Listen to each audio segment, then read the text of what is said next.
E o que é a liberdade? Eu defendo a liberdade, mas a liberdade é apenas um instrumento do amor. Se você não for livre, você não ama, né? E para viver, para mim, eu só vejo uma justificativa por estar vivo. É poder amar. Porque se você não pode amar, se você não está amando, estar vivo é uma coisa extremamente melancólica, infeliz e escravizante. Porque se você não ama, você tem que submeter ao poder. Você amando, você tem sonhos, você tenta vencer os poderes que existem para viver sua nova realidade.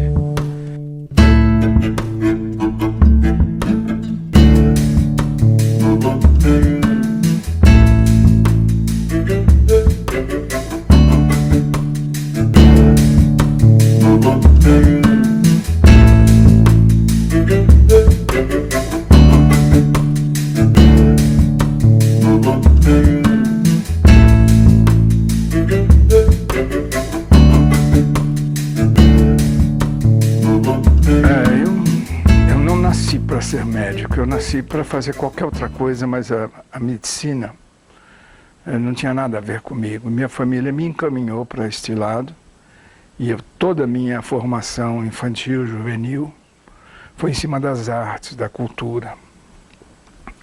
E eu tentava contrariar a família, mas através de duplo vínculos, de pressões afetivas, chantagísticas, porque amava muito a eles, acabei me submetendo e me formei em medicina. Mas a minha insatisfação era muito grande e na busca de encontrar a minha verdadeira vocação, que eu achava que estava ligada à arte, eu por acaso encontrei o teatro. Eu digo por acaso porque eu conheci Sábato Magal, de Alfredo Mesquita, em Paris, quando eu trabalhei lá e fazia pesquisa científica, depois de formado.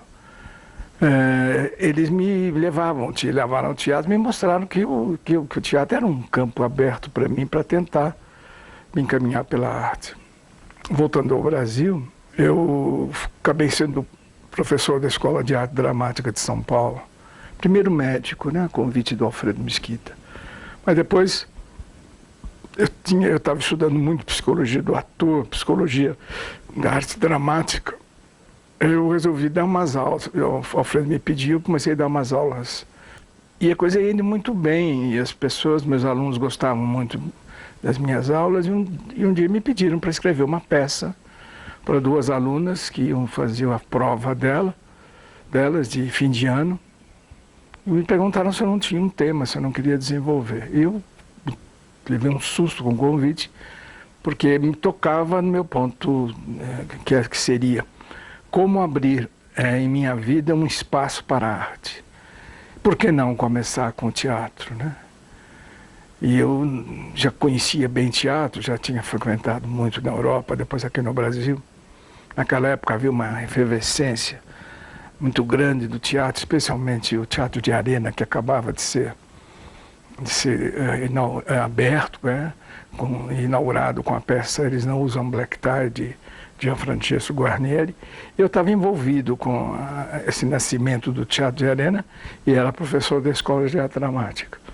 Então eu recebi esse convite e como o Teatro de Arena me mostrava o caminho de um teatro social em que o trabalhador fosse o protagonista, né? Que o operário fosse o protagonista, que o teatro até essa época, as classes proletárias não subiam ao palco, só subia para ser empregado que atende o telefone, ou que limpa, ou que faz serviços, mas não, o drama da vida deles não era contado. E a partir do Teatro de Arena começou a se pensar em colocar, né, o proletariado em primeiro plano. Então eu resolvi escrever uma peça em cima de um assunto que eu já conhecia bem, que era o problema da doméstica brasileira, que eu tinha me interessado em fazer uma pesquisa na época. E escrevi a peça Quarto de Empregada, baseado em dois personagens que eu me inspirei em duas empregadas que minha mãe tivera e que eu morava com ela nesse período e acompanhei o drama dessas mulheres. Então eu escrevi Quarto de Empregada e dei para essas meninas e elas fizeram a prova. E no dia da apresentação, no dia da prova mesmo, não houve espetáculo porque a censura foi ao teatro e proibiu a peça. ela foi considerada imoral e foi proibida de ser apresentada no teatro, no brasileiro. Mas foi assim, foi meu primeiro trabalho, minha primeira ligação com o teatro. Mas eu gostaria de explicar que o teatro, para mim, não era um fim, era um meio. Eu queria encontrar um campo na arte em que eu pudesse exercer meu lado artístico. Mas eu não amava o teatro assim como sendo a finalidade da minha vida, fazer teatro. É que eu estava ligado à Escola de Arte Dramática, estava ligado ao Teatro de Arena, e houve essa oportunidade. E eu não me considerava um autor, mas eu fui chamado de autor pelos jornais no dia da censura da peça. A primeira vez que eu vi meu nome ligado ao autor, foi quando se noticiou a proibição de Quarto de Empregada, peça do autor Roberto Freire. A partir daí eu comecei a ser chamado de autor, né? Mas o teatro não era o que eu queria, porque eu tive muita dificuldade com o teatro. É uma arte extremamente difícil, complexa, e eu não me sinto dotado daquelas coisas importantes que o teatro exige, que é o suspense, os jogos cênicos, a carpintaria, criando situações inesperadas.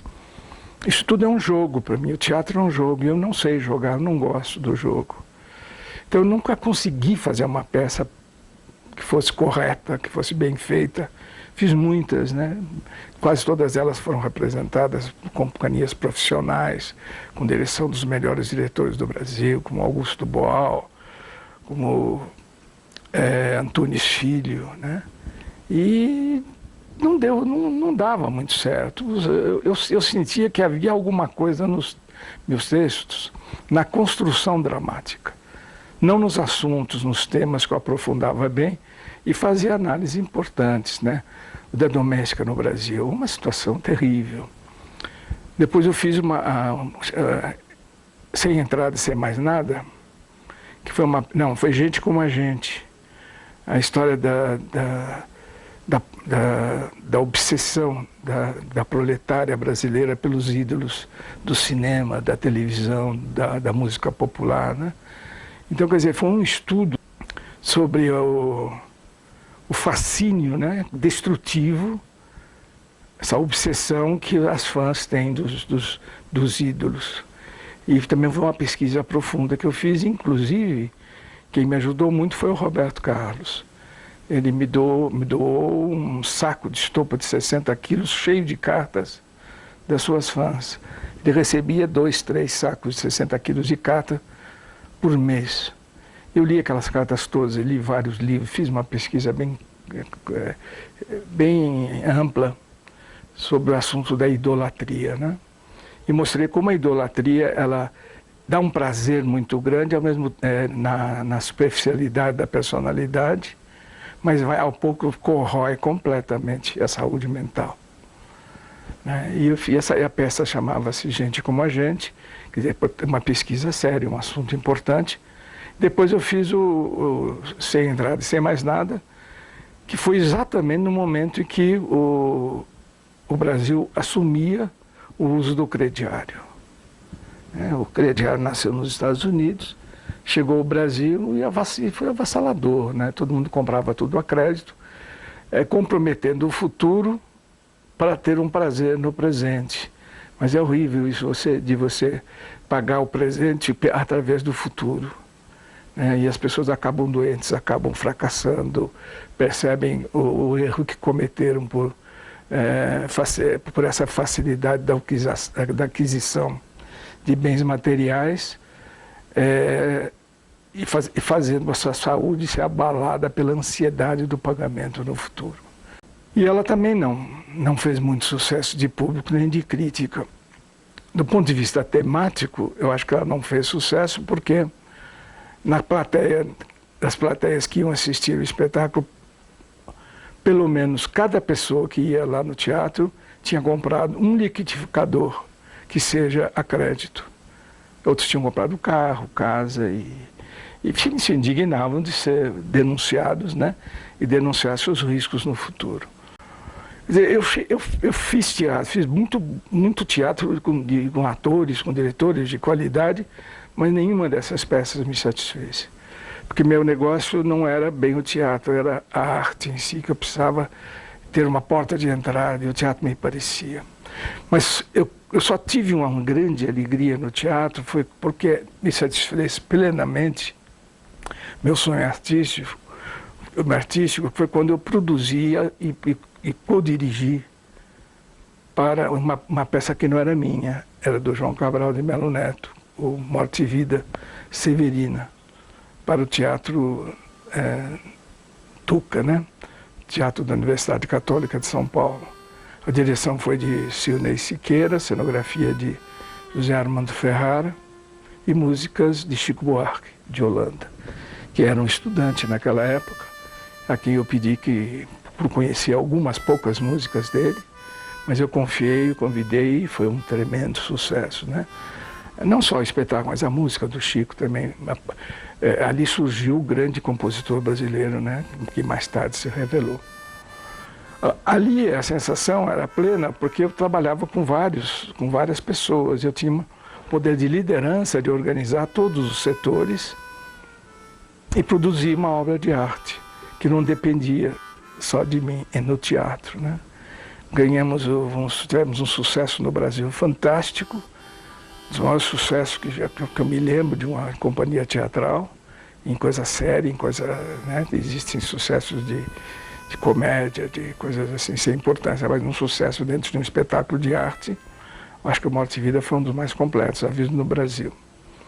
Depois fomos para um congresso internacional de teatro, um concurso de teatro universitário em Nancy, na França. Foi uma luta conseguir levar esse teatro para lá, fomos e ganhamos o festival, né? Para mim foi a realização teatral que me alegrou mais. Mas foi justamente por ter fracassado no teatro, eu sofri muito com isso, mas tentei absorver, é que me levou, no desespero, a tentar um outro estilo, uma outra coisa em arte.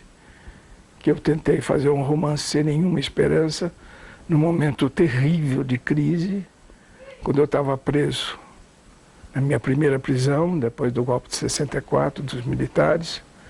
Eu esbocei um romance em cima de folhas de jornal, porque não tinha caderno, não tinha nada. Jornais velhos que eles nos davam para ler. E depois eu transformei essas anotações num romance chamado Cléo e Daniel. E o romance mostrou que era aquele o meu caminho em arte. Que eu não precisava ser um técnico para montar um esquema de uma carpintaria teatral que exigia todos aqueles jogos, né? O romance não é uma coisa que flui, né? E o Cléo e Daniel, para mim, foi a forma que eu tive de poder entrar para a arte, me sentir um artista. O meu trabalho em teatro, ele foi possível sob a inspiração do Teatro de Arena e sob o aprendizado que eu tinha na Escola de Arte Dramática, que eu assistia muitas aulas do Sábato Magaldi, do Décio de Almeida Prado, que recentemente faleceu. E eu aprendi muito e entendi que o teatro é uma forma de você revelar a condição humana em situações sociais determinadas.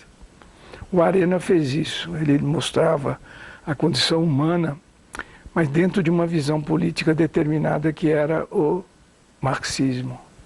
Eles eram todos membros do Partido Comunista e seguiam aquelas normas do marxismo tradicional, né?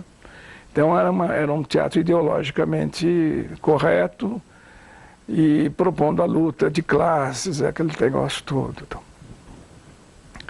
eu não era marxista, mas sempre fui um socialista, né? E já tinha esboçado dentro de mim uma visão anarquista, um socialismo libertário.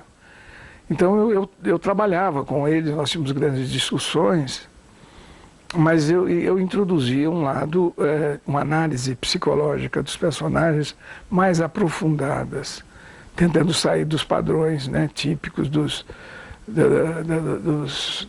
personagens de luta de classe. Mas isso não tinha muito a ver com o teatro. Tinha a ver com o desenvolvimento da minha maneira de ver a vida, né? De colocar a vida e o amor antes da ideologia, né? E a ideologia passa a ser um instrumento para salvar o amor e preservar a vida. Mas, por exemplo, eu me lembro de uma peça do Guarneri chamada A Semente. O personagem central dele abandona o amor, abandona a mulher para lutar pelo partido. Ele dá mais importância ao partido do que a mulher, o amor, o casamento, os filhos. Tal. Que torna-se uma coisa extremamente heróica, né? E fascinante. Mas eu nunca acreditei nisso, né? Meus personagens, eles não são heróis, não são mártires. Eu sempre imagino que eles têm que lutar para salvar o amor da espécie, né? Não só o amor que está nele, mas o amor da espécie. E procurar uma sociedade que viabilize melhor as possibilidades do amor. Mas para isso não precisa usar a violência, né? Porque a tomada do poder, que é uma coisa que é fundamental na visão marxista, para depois modificar a sociedade, para mim é um erro grave, né? Isso eu penso como os anarquistas. Porque se você toma um poder, você tem que exercer um poder. Né? Então você vai ter que ficar matando, torturando, para defender aquelas ideias que você propôs anteriormente. Então, a minha visão era uma visão socialista, porém crítica ao socialismo que estava sendo aplicado no mundo. Então era uma ideologia assim meio perdida. As pessoas não entendiam claramente o que eu estava propondo. Mas a descoberta do romance como veículo das minhas ideias, dos meus sentimentos, das minhas emoções, foi para mim uma grande surpresa, uma surpresa extremamente feliz, porque eu tenho uma forma de criar mais discursiva. A ação, eu descrevo bem a ação, mas é preciso que os personagens estejam exprimindo suas emoções, seus sentimentos, suas razões políticas e ideológicas. Né? E no Clair Daniel eu fiz uma crítica daquele momento da sociedade brasileira, da sociedade no mundo, sem fazer política. Quer dizer, eu fazia uma crítica política sem usar o instrumento da política tradicional, da política partidária, essas coisas. Né? Sem ser esquemático, eu dizia que um casal descobre, adolescente, descobre o amor, e descobre o amor global, pleno. Para ele conseguir viver esse amor, ele vai ter que guerrear contra toda a cidade de São Paulo. Não contra o patrão, nem contra a família. Né? O Romeu e Julieta põem os Montecos e os Capuleto atrapalhando a realização do amor desses jovens. Né? O ciúme, a competição pelo ciúme, a posse um do outro, tal, que para mim são coisas secundárias e nem um pouco importantes. O que eu sentia era uma coisa que para mim estava ocorrendo em todo o mundo, e especialmente na minha cidade, na minha vida, era a caça ao amor. O Clair Daniel foi a primeira vez em que eu abri o jogo plenamente de dentro de mim para fora, sem me incomodar com quem eu vivia, com as pessoas com quem eu me relacionava, com minha família, com minha mulher, com a psicanálise, com tudo. Eu resolvi botar para fora como estava dentro de mim, que estavam dentro de mim as coisas. Naquela época eu tinha lido já um pouco da Beat Generation. Né? Eu tinha lido Kerouac, o On the Road, o Pé na Estrada, que traduziram aqui, né? E tinha lido Allen Ginsberg, um poeta fantástico também da Beat Generation. Eles eram pessoas desesperadas que denunciavam o poder e denunciavam o establishment, né? E viviam na rua, mas eles não tinham ideologia definida, clara, mas não eram nem capitalistas, nem marxistas, eles eram contra a sociedade que estava se formando, que eles achavam que era uma sociedade desumana. E quando eu fiz essa explosão no Clair Daniel, eu fiz, para a primeira parte, eu fiz uma crítica às opções que levam as pessoas se tornarem elefantes. Que eu achava que a grande parte da população vivia como os elefantes indo para os cemitérios, dentro daquela teoria, né, antiga, de que os elefantes vão morrer sempre no mesmo lugar, né? Então, quando eles se sentem doentes, como eu achava que a sociedade toda estava doente, eles iam caminhando para o cemitério. Depois, mais tarde, isso foi desmentido, que isso foi uma desculpa que os caçadores ingleses usaram para justificar conquistar tanto marfim. Eles diziam que eles iam ao cemitério dos elefantes, catavam marfim. Não era nada, eles matavam os elefantes na selva, né? E vendiam marfim com essa desculpa. Mas essa desculpa é poética, né? E o Edgar Rice Burroughs, né, aquele grande escritor que inventou o Tarzan, fez um livro maravilhoso, né, sobre o cemitério dos elefantes. E isso me inspirou, porque eu achava que nós estávamos caminhando assim para um cemitério. E quando surge Claire Daniel, abriu uma nova possibilidade, né? Mas ela é uma coisa indistinta politicamente. Se percebia que as pessoas estavam mal, não amavam porque viviam sob uma forma de política errada. E Claire Daniel não tentaram discutir a política. Eles discutiam a necessidade do amor. E existem trechos no Claire Daniel, que eu acho que é um dos mais bonitos, sobre a caçada ao amor, né, em que o Benjamin, esse personagem, faz uma tradução do Daphnis e Chloé, que é um livro que eu me inspirei, um livro grego, né, para fazer Claire Daniel, em que ele descreve exatamente como é que as sociedades se organizam dentro de um autoritarismo geral. Que o autoritarismo leva a você a destruir tudo que possa ser amoroso. Só vale na sociedade os jogos não amorosos. A conquista do poder, a conquista do outro, as sociedades, as amizades, elas acabam se transformando em estratégias de caçada do amor do outro. Você se associa pelo amor, através da amizade, através do sexo, e sempre tentando destruir o outro, né? O casamento, eu analiso também o casamento, como é que o casamento se transforma numa forma de um poder ser dono do outro, um se utilizar do outro, etc. Enfim, eu queria, no Claire Daniel, que as pessoas percebessem que aquele amor é o amor que nós tínhamos que viver, que precisávamos viver. Então eu estava fazendo uma denúncia ampla e completa de tudo, de toda a organização política que havia no mundo. E pedia que as pessoas que defendessem a possibilidade do amor.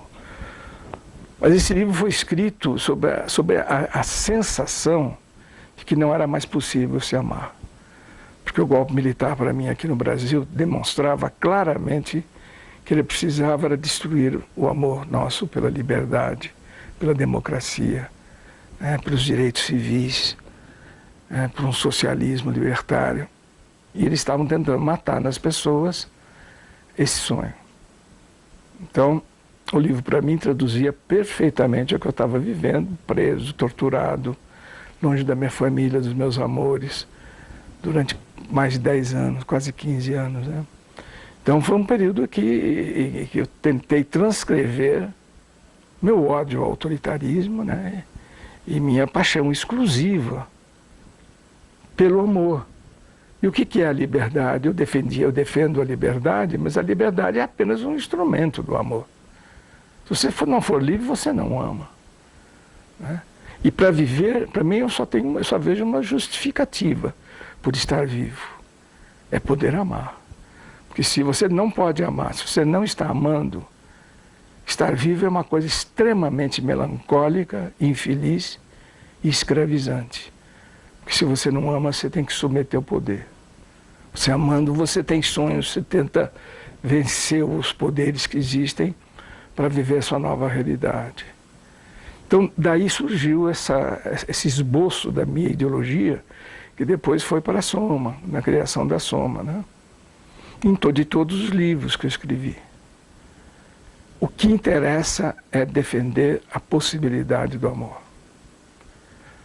Porque a coisa que o homem descobriu ser possível na forma com que ele veio da natureza e depois através da cultura, ele elaborou um processo de plena felicidade, de plena realização do estar vivo. Mas imediatamente as sociedades que foram construídas com o autoritarismo, e a primeira coisa que o autoritarismo faz para impedir a liberdade, para poder dominar, é diminuir a possibilidade do amor nas pessoas. Uma pessoa que não ama é absolutamente frágil, magoada, insatisfeita, perfeitamente dominável por qualquer poder ou por qualquer pessoa, né?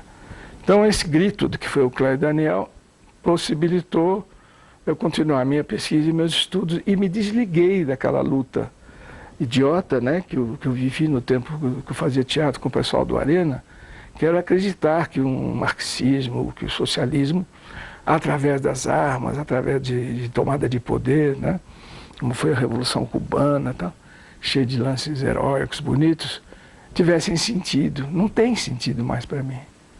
Querer a liberdade sem o amor. Primeiro, vamos ver se é possível se amar.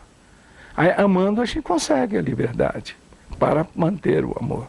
Porque a liberdade para manter o quê? Para manter o trabalho, para manter a conservação, a criação de armas poderosas, de engenhos, de máquinas que facilitem a realização humana.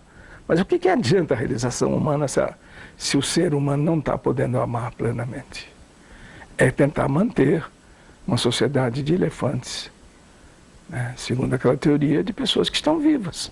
Estão aí, estão dormindo, estão amando, estão trepando. Todo mundo pode trepar à vontade.